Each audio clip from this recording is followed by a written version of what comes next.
This week on the video version of the Business of Tech, competing employee benefits among a challenging hiring landscape, Datto releases continuity for Azure.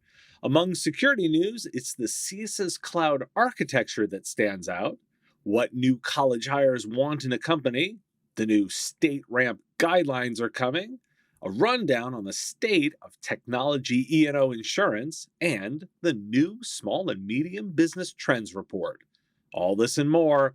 Hit that like and subscribe button, and here are this week's stories.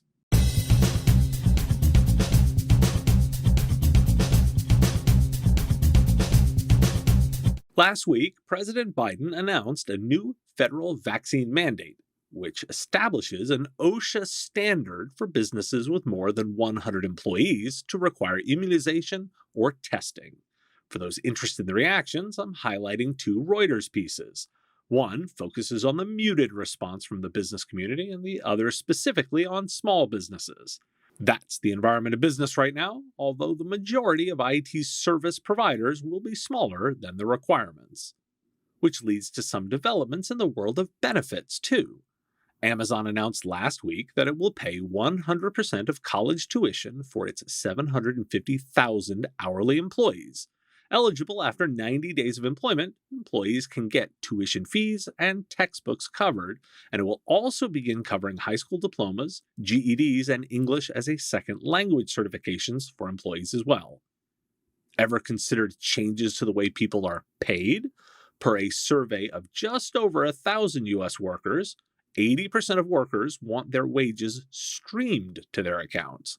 81% are likely to take a job with an employer that provides access to earned wages on demand at no cost over an employer that does not. What's streaming? The idea of being paid as a worker earns their salary instead of once or twice a month. Business Insider is reporting on the push of cities and states moving to require disclosures on salaries. California passed the first right to know law in 2018, but required applicants to request that information, and similar laws are in place in Maryland, Washington, Toledo, and Cincinnati. This summer, Connecticut, Nevada, and Rhode Island passed laws requiring disclosure of their pay scales to every job seeker, and Colorado's new law includes minimum and maximum pay level disclosure on every job posting. More laws are expected to come. The competition for talent is going to be hard. Gartner's new data says that the talent shortage is the most significant barrier to holding back the majority of emerging technology. And if you're wondering why people aren't coming back to the office, a new poll from Pollfish says 75% want to hang out with their pets, 73% want to watch TV while they work, 72% want to nap or exercise during the day, and 62% are self-conscious about how they look.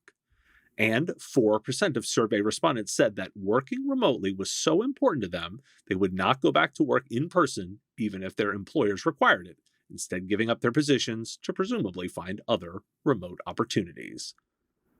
Now, why do we care? I'm not wading in on the politics of the mandates, just simply observing that this is the landscape.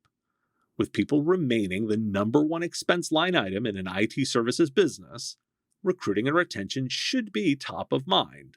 The return to office data is a recurring theme. Today, I want to focus on those benefits. Amazon's hiring power is setting a bar. Their hourly employees now have a package of benefits that's essentially the baseline to compete against. No wonder employers are getting creative, considering things like streaming salaries. I'd never even heard of this, and it perked my attention just for the creative thinking. Those that get creative here are the ones I think have opportunity. That baseline is rising really fast.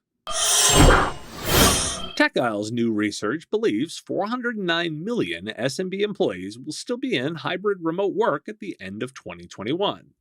SMBs that are advanced in their approach to IT, so-called enterprise IT, are about twice as likely to achieve the productivity-enabled benefits than the lowest performing firms, and 30% more likely to realize productivity benefits than the average SMB.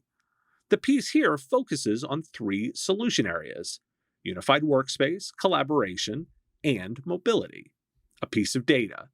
TechAisle research has found that 85% of firms deploy unified workspace to support the needs of multi-location and full-time remote or traveling workers. These systems also help IT deliver on crucial goals. 99% of unified workspace adopters see securing and enabling mobility as a critical unified workspace feature, and 95% consider data protection, recovery, and business continuity an important unified workspace attribute. Now, why do we care? I'm doing an MSP pricing panel this week, and as I prepare for that, it's these three areas I'm also thinking about. Why? Because price becomes a lot less relevant when dealing with those issues. Delivering services here around helping businesses outperform is not commoditized. It's just not. Playing here is where the real money is.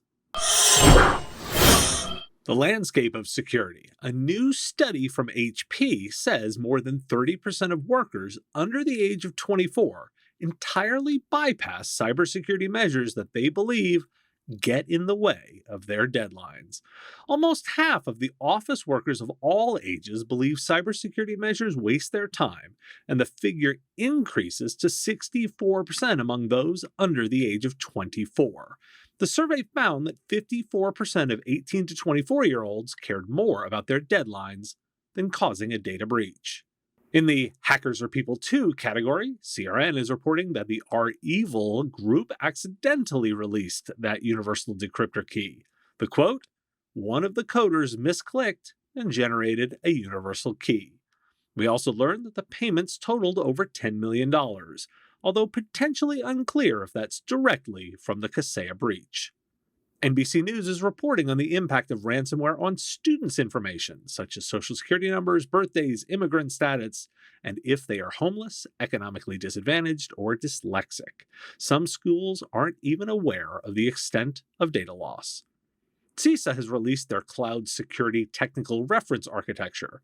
This is guidance on deploying in a shared risk model, authored by FedRAMP, with guidance on building cloud environments, authored by the U.S. Digital Service, and monitoring that environment, authored by CISA. It's also in public comment period until October 1st. Ready for a new ransomware model? The Groove Gang is not setting up the traditional ransomware as a service hierarchy. Instead, they'll work with anyone who can help them make money. This group is an offshoot of the Babook Gang and appears to be collaborating with other groups too. Last week, they suggested on their website that they would soon demonstrate their capabilities. And just in time, National Cyber Director Chris Inglis has warned that while some of the summer's groups have gone more quiet, it's too soon to say we're out of the woods on this. Although a new report from LexisNexis Risk Solutions found that bot attacks are already up significantly in 2021, growing by 41% in the first half of the year. New Spire reports an increase of 55,240% in Q2 for ransomware. Yes, that's not a typo. Why do we care? Let's focus on the news that's actionable, that reference architecture. CISA is looking for input on cloud migration and cloud security posture, both of which should be areas of input for IT providers to be considering now. This is your chance to get input into the proper design of networks of the future. Think this isn't for you? The document even contains service model definitions that look just like the ones I've seen used by MSPs. There's specific guidance on how to do cloud migrations, including phase breakdown. Leverage the resources here and input now. We care because this is the chance to input. Everything else I listed today is important and mostly an update. Datto has released Datto Continuity for Microsoft Azure, which per their press release is, quote, architected to leverage the secure Datto cloud to address a critical and unmet need for MSPs, the added protection and recovery of data in the public cloud through multi-cloud replication, end quote. The press release highlights backups from Azure and the ability to restore there or to the Datto cloud, as well as predictable pricing and a single user interface. Why do we care? I don't do product announcements, except when I do. So why? This feels like the first significant product to come from the big four MSPs tool providers, specifically around the cloud. This isn't management of the cloud, and it doesn't necessarily have to be. Multi-cloud backups, migrations, and failover is a space that matters, and companies who include multi-tenant are rare and thus stand out for providers. Thus, why reasons to care. Not an endorsement, more a standout to ask if this is the beginning of the next phase. A Bloomberg survey of 45 major global companies found that 84% expect to scale back business travel after the pandemic. According to consulting firm Alex Partners, reasons for business travel are broken down across the following categories: 30% for customer support, 25% for sales and business development, 20% for trade shows and conferences, 20% for internal meetings and training, and 5% for commuting. Airline executives are optimistic that the biggest cuts will come from internal meetings rather than trips supporting customer relationships. Delta Airlines CEO Ed Bastian told analysts last week that corporate travel has held steady, but, quote, it's probably about 90 days plus for that next leg up that we're expecting to see. Bastian said corporate travel won't climb to 60% of pre-pandemic levels by this month, as initially predicted. It's near 40% now. While I'm at it, Zoom is adding live translation to its product, plus expanding whiteboarding into a fully featured app. The company is also working on a hot desking solution. Microsoft too, with new features, standout mode, where a presenter can put their video in front of their PowerPoint slides. I'm so focused on the changes to the environment, let's revisit that study reported earlier by Microsoft, the one that showed a decrease in cross-company communication. In there is another data point. The work week at Microsoft has increased by about 10%. The researchers actually say this doesn't necessarily mean employees are working more hours within that longer work week, just the span of time in which work could have occurred, including breaks. Now, why do we care? That insight into where business travel cuts would happen spoke to me. Less about internal meetings and more about business development. I'll buy that, although observe that's from airline executives, not CFOs for the customers. Also note their timelines, a quarter or so more for sure of impact. Consider that a minimum length of time.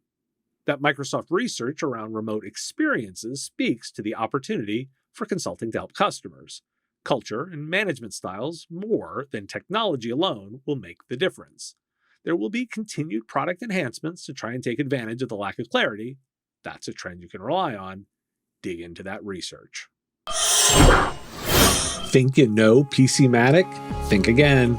PCMatic is working with MSPs to deliver true zero-trust, default-deny endpoint security, allowing only trusted applications and blocking all the rest. A lightweight, simple-to-deploy, and easy-to-manage approach to application allow listing. Layering a default-deny approach provides MSPs of all sizes the ability to focus again on prevention, and PCMatic delivers this without impacting performance or efficiency. Find out more by visiting PCMatic.com/MSP and ask about their exclusive lead sharing program backed by a primetime national TV campaign. And a bit more data on what employees are looking for.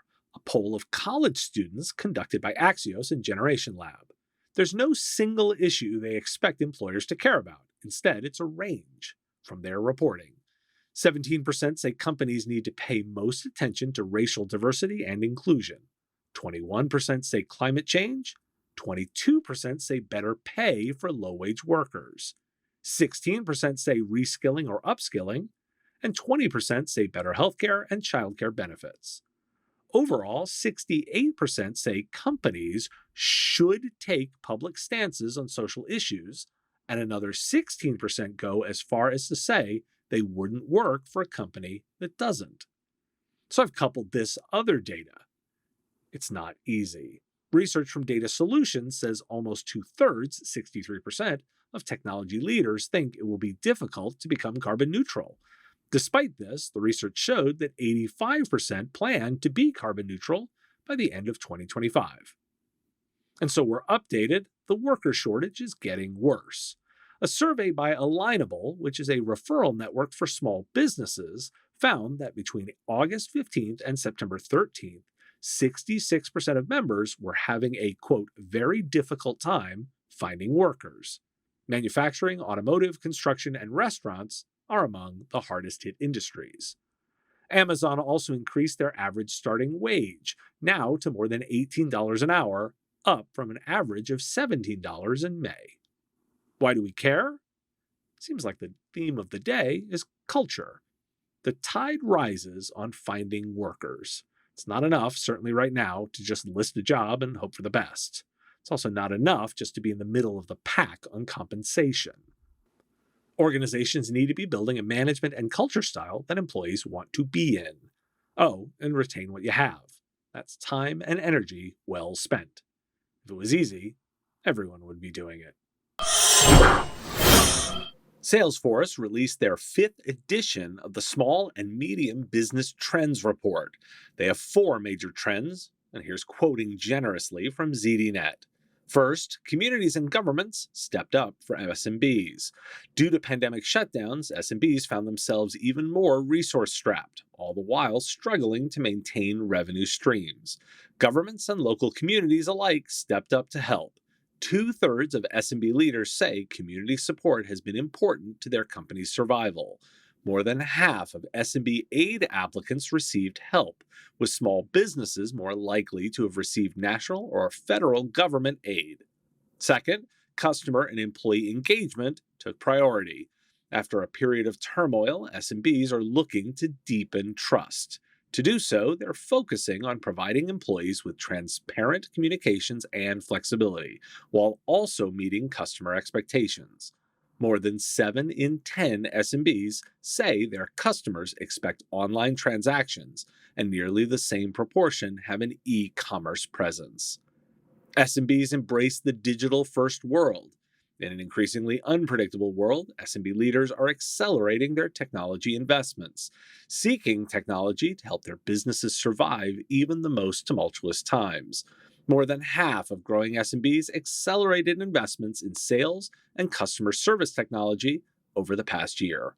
And fourth, SMBs foresee long-term changes from the pandemic. Many SMB leaders have rethought their strategies in order to keep their businesses afloat. In doing so, operations became more efficient.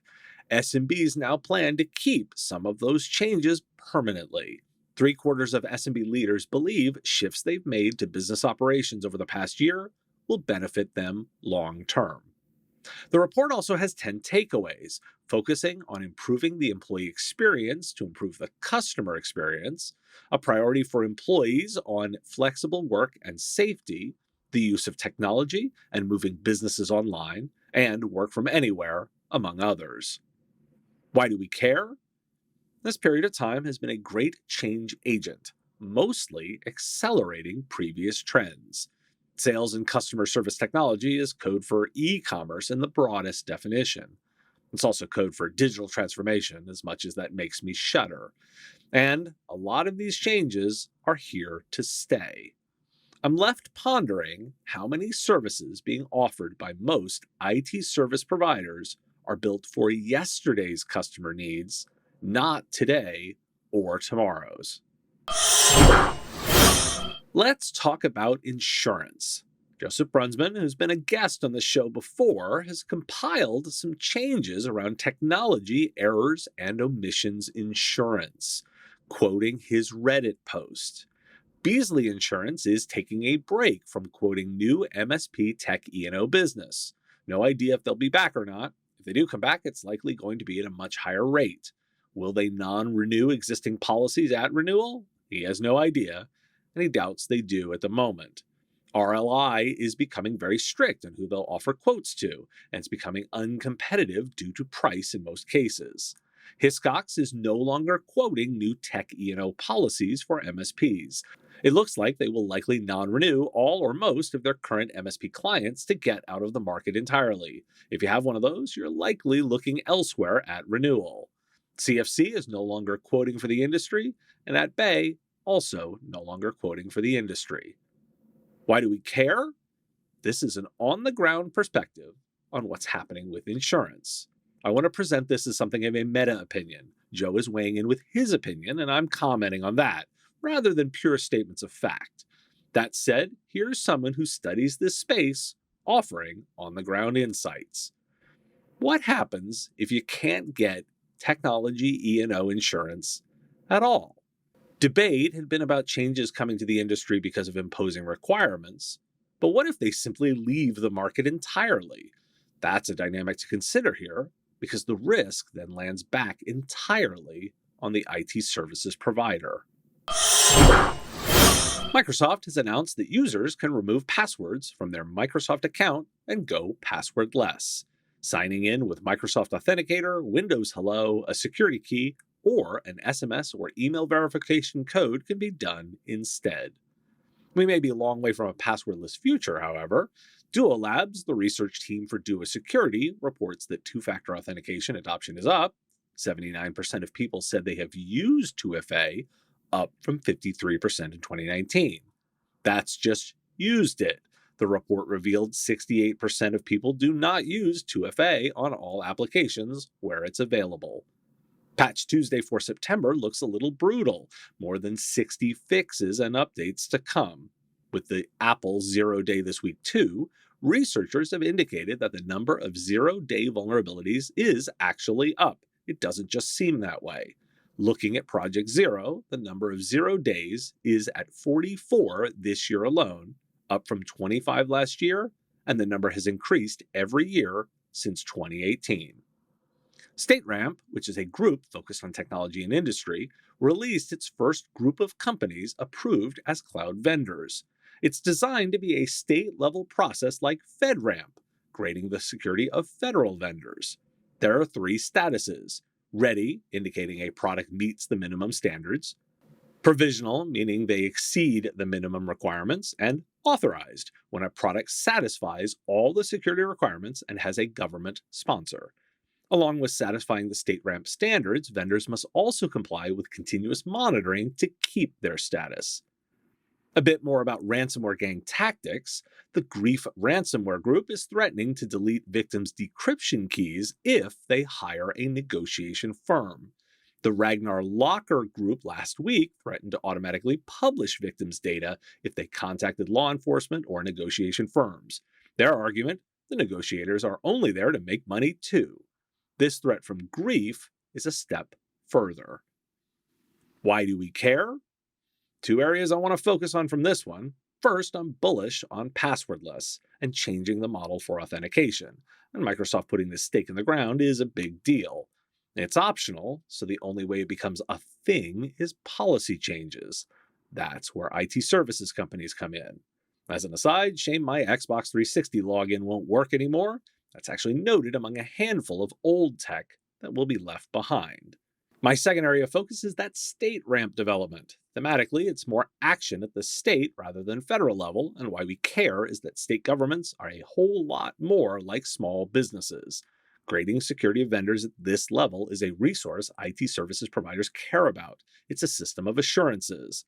MSPs should be learning this. Longtime listeners know that the Jedi Cloud contract was a fascination for me, and that managed to not come to a conclusion.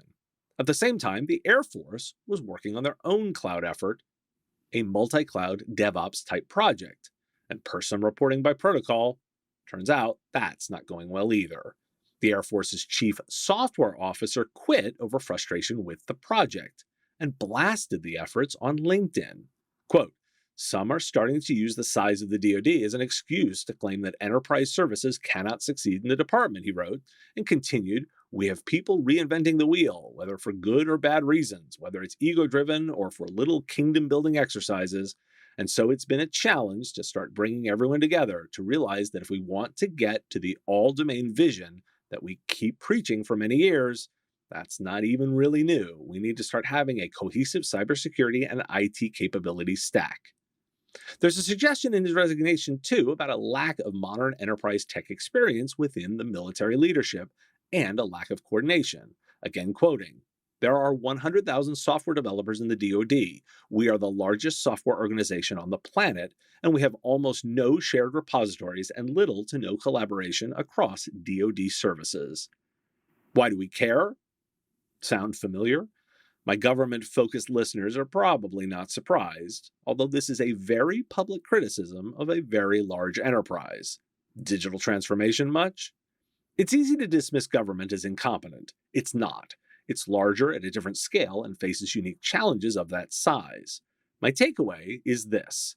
Without specific investment in managing technology with its own expertise, any project will suffer. That's the criticism here, which I suspect could be leveled against a lot of organization. It's a competitive advantage still to invest. Thanks for tuning in to This Week in the Business of Tech. Shows come out each week, pulling together the daily podcast. If you like this show, please hit that like button and subscribe to the channel. The content here is possible because of supporters like you. If you want access to shows early, answers to your questions, and private interactions, join our Patreon. It's pay what you want. You decide what the content is worth. Join at patreon.com/MSPradio. Patreons also get access to the written versions of every story as they come out. If you want the stories right away, you can get them on the daily podcast. Find The Business of Tech on Apple Podcasts, Spotify, Google Podcasts, or wherever you get your shows. Subscribe links at businessof.tech. I'll talk to you again next week.